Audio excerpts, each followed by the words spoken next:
All right, with 3 laps to go, we are now joined by Melissa Jefferson, the 2022 NCAA Indoor Champion in the 60, 7.09. Let that settle in. Number 7 in the world this year, number 6 or 7 all time in NCAA history in D1. Melissa went out there and killed it, and she's joining us on the Runner Report show this week, bruh. I'm so happy, Melissa, for you to be with us and you just come on, like, definitely to share your time. You just had a really great race, a great weekend. Just how are you kind of like feeling? And thank you for joining us. I really do appreciate this so much.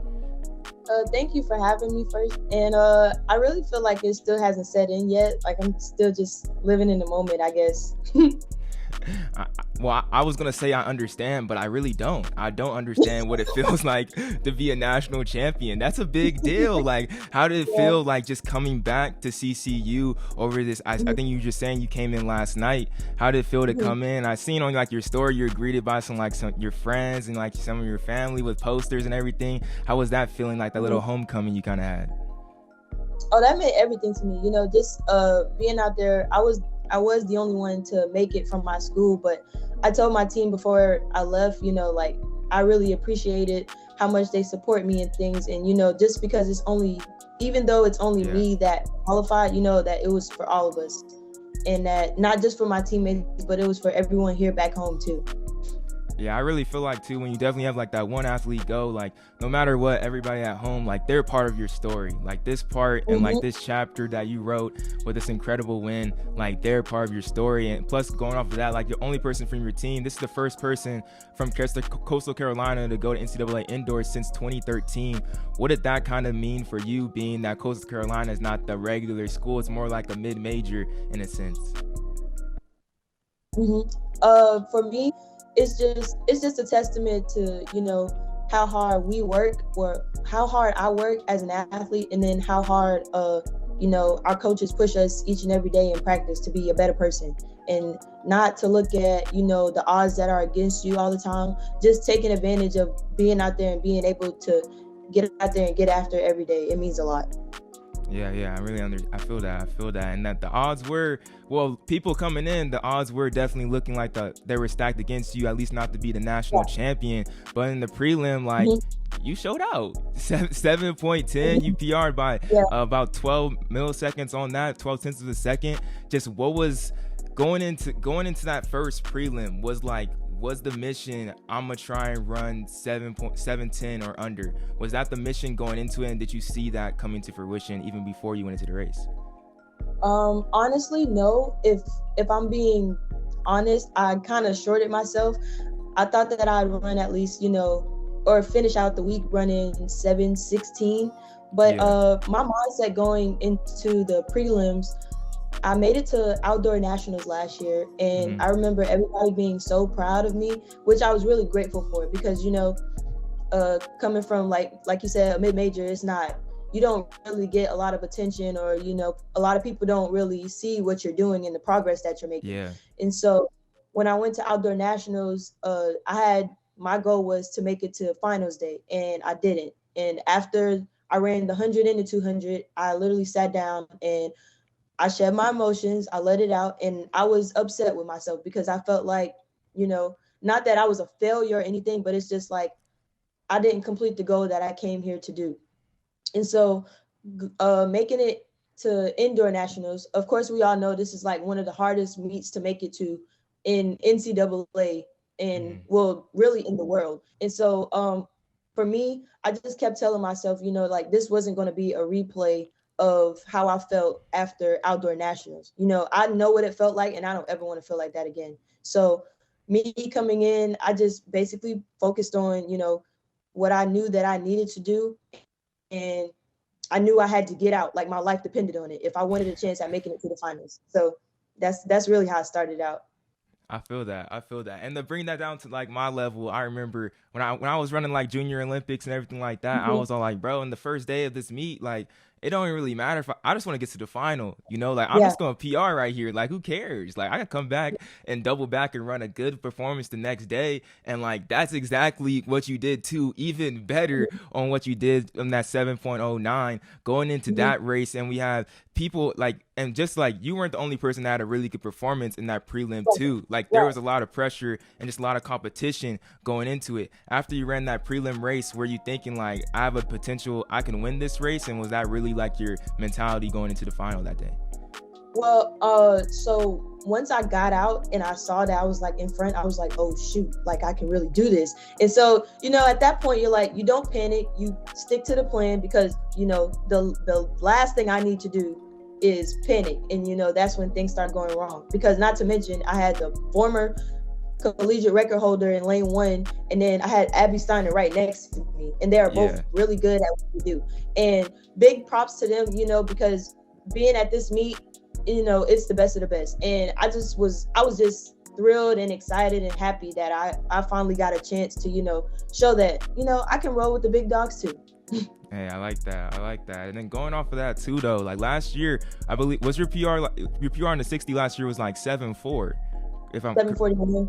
741. So like going in, what was really the big change in your training, or was it in your mindset that really you think helped you get under 710?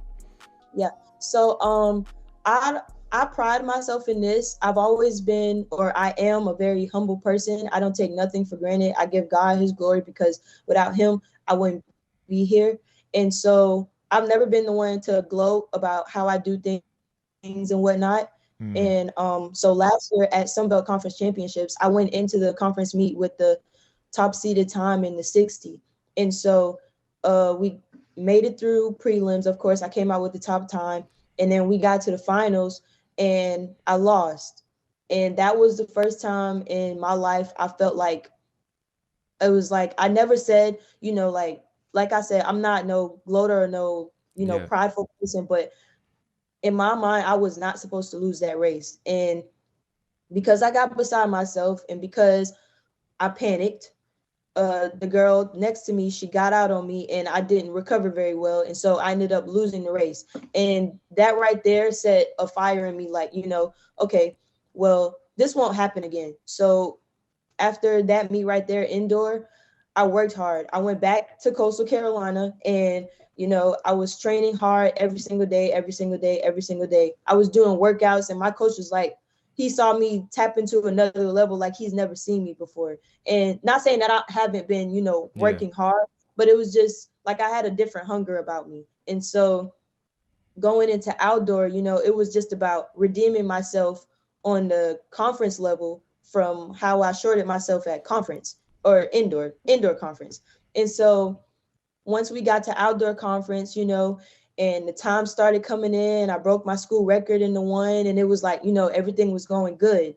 And then we got to conference, and it was just, well, not conference, but well, yeah, when we got to conference, it was just execute, do what you know you can do, and go out there and get what you know you deserve, right? And Yeah. so once that happened, the times come with that. Once you, I realize, and I realized this, a lot of people say, did you see 710 come in and things like that? I've learned, my coach has told me this, and someone else has told me this too. They always said, don't worry about the time so much, but more so about the execution. And the more you focus on the execution, the time will come with it and more. So, having that was, basically a thrive, or not a thrive, but a motivation for me.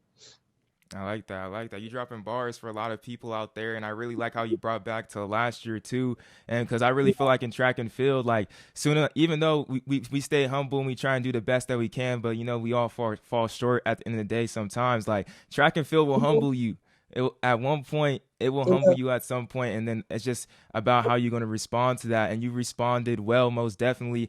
I remember I've been watching your interview with Flow Track, and you just you really been like direct and like I'm a hard worker. The reason why you got here is because what you work hard and like you Yeah. wanted to go to like your dream was to go, not to go to the mid major. You didn't even want to go to CCU, but even though that you got here, you still worked hard and got to the position that you wanted to be. Just where did that mindset come from, and how did that get instilled to you that no matter what, I'm gonna work hard to get what I want?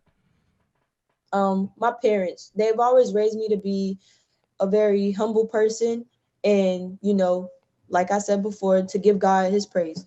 Yeah.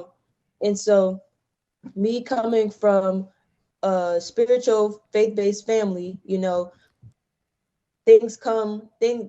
easier things come, or not the easier they come, but as quick as you can have success, it can be taken away from you as well if you don't go about it the right way. And so I started running when I was like 5 or 6, and I did Hershey track and field. So Yeah. I didn't really start out in like AAU and things like that. So back then I would win the races and things. And there was even this instance one time, I was racing against the girl or some of the girls, and some of their parents actually, wanted to see my birth certificate because they was like, they wanted to know like if I was really the age that I said I was. And it was just to like, for me, like I've been like this since I've been 5 and 6 years old. I never gloat or was prideful after I run. Good job, because everybody here is going after the same thing. We all want to win. And at the Yeah. end of the day, if you put in the work, you're going to reap the benefits for it. And that's just how I go about things. And so like all through high school, which I went to a very small high school as well, a 2A or 1A school in South Carolina, in the country is called Carvers Bay High School. And I've always been basically an underdog. So, being at Coastal and not being at, a Power 5 school or whatever, is basically like being in high school again, but just at a higher level. Nothing was handed to me at Carvers Bay High School either. I had to work for everything that I did. I started off running high school track in the 8th grade, and I didn't I made it to state for the 4x1, and we ended up winning that year. But the Mm-hmm. next year, my freshman year, we got a new coach. His name was Deshaun Miller, and he saw something in me that I didn't see in myself at the time. And so he worked with me, and then I ended up coming out of my freshman year in high school, a 1A state champ in the 4x1, the 100, and the 200. And then Okay. things changed.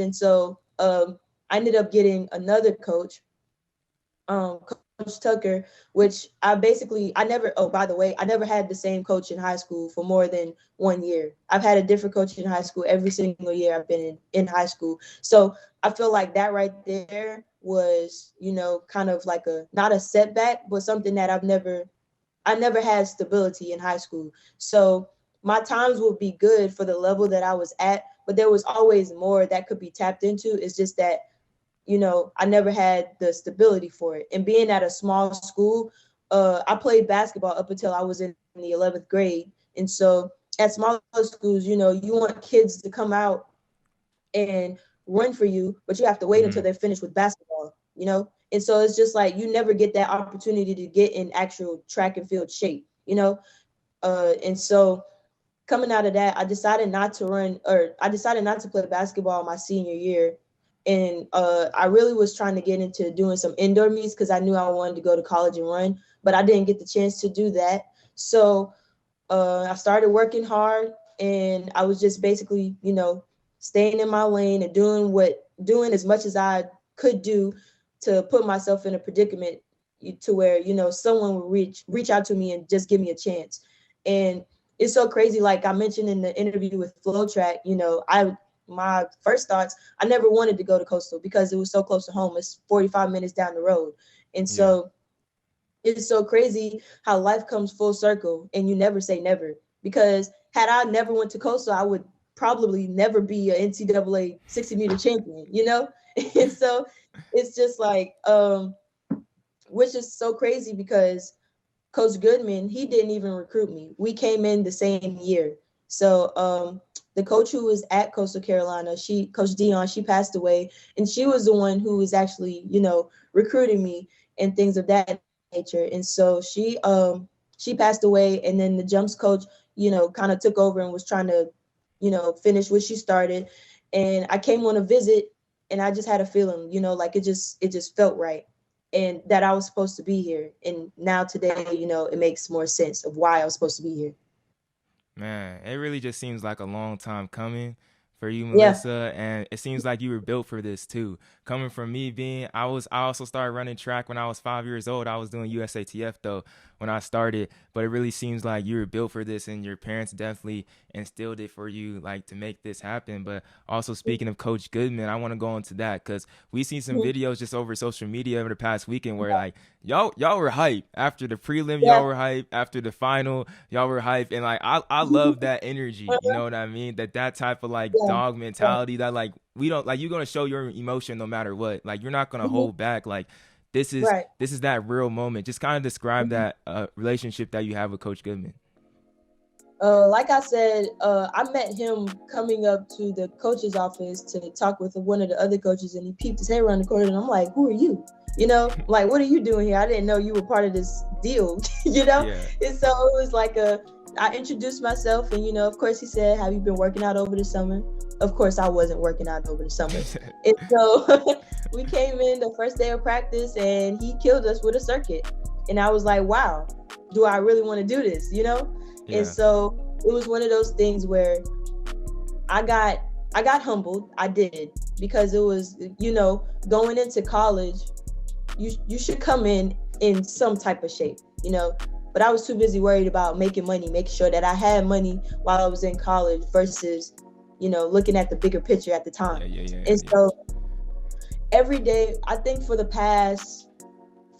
first month, I would tell you, if he sees this, he's gonna laugh. But I tell you that, I felt like he didn't really notice me as much when I first got there. But that was because I was just a quiet person. I did what I was supposed to do. I didn't make a lot of noise. I came to practice, died every day, and it was fine. So that was just basically my routine for the fall. And then I don't know, one day, after we did our fall testing, I did a 300-meter time trial, and I ran like 40 seconds. And so he's like, okay, I could work with that. But in his mind, his gears are ticking.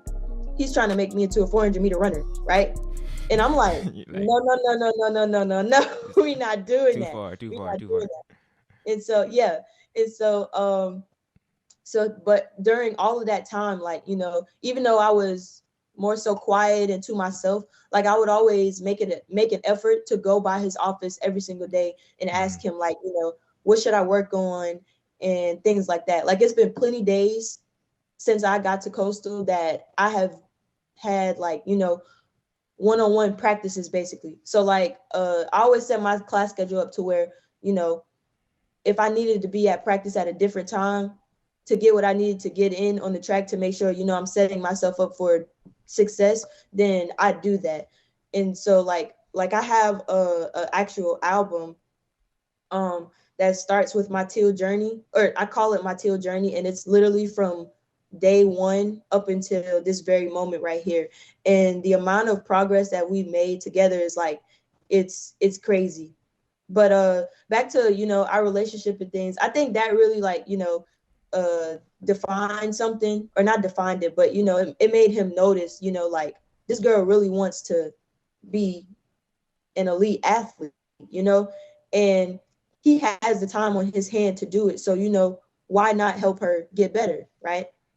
And so we started out my first indoor season, which was 2020 before COVID hit, and we went to the University of South Carolina for our first meet. And so he put me in the 60, the 400, and the 200.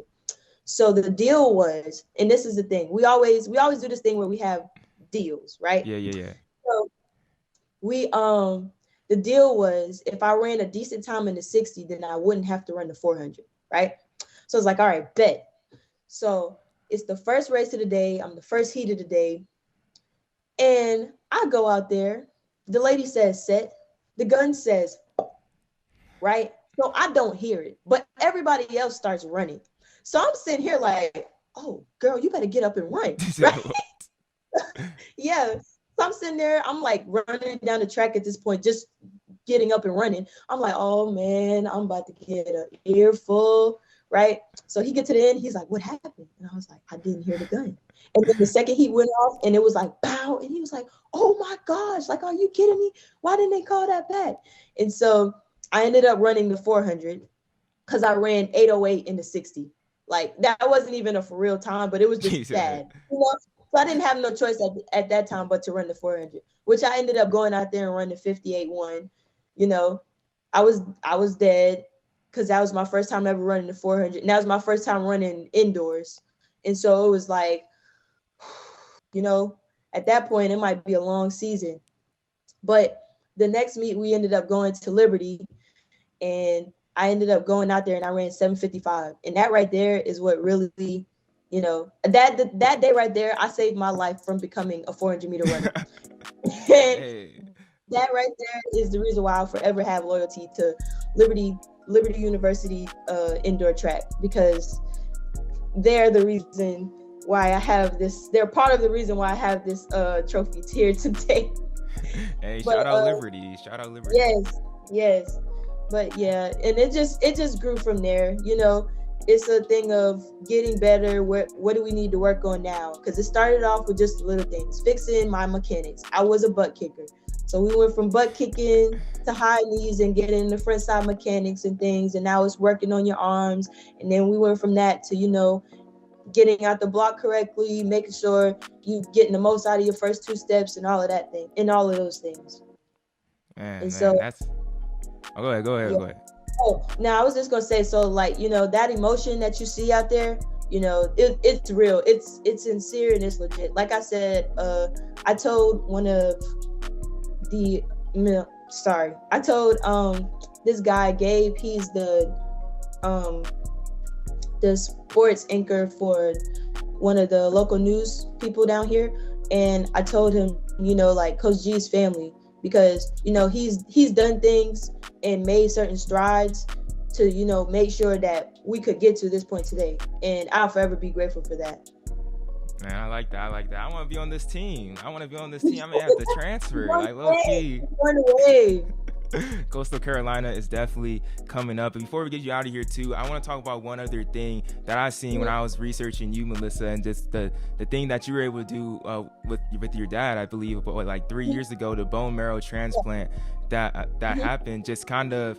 And then now coupling that, I would assume your relationship with your father is really close. So yeah, were those one of the first people that you called afterwards? And just with that bone marrow transplant, having that connection with your father over the past 3 years, how's that all been?